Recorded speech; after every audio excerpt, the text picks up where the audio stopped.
Komandir, bitta savolim bor sizga. Qarang, tonirovka ruxsat bo'lib turib, foizi baland bo'lsa, jarima bormi, yo'qmi? Albatta bor.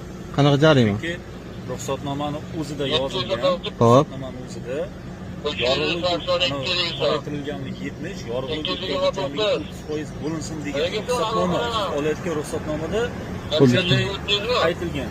Siz buni me'yordan ortiq qoraytirilganingizdan keyin o'z-o'zidan boyagi ruxsatnoma talablarini buzgan hisoblanadi. To'g'rimi? Xo'p. Ruxsatnoma talabi amalda buzilgan hisoblanadi haydovchi tomonidan. Body kamera ishlayaptimi? Albatta ishlayapti. Kamera olyapman-da men. 70% da urish kerak. Rahmat.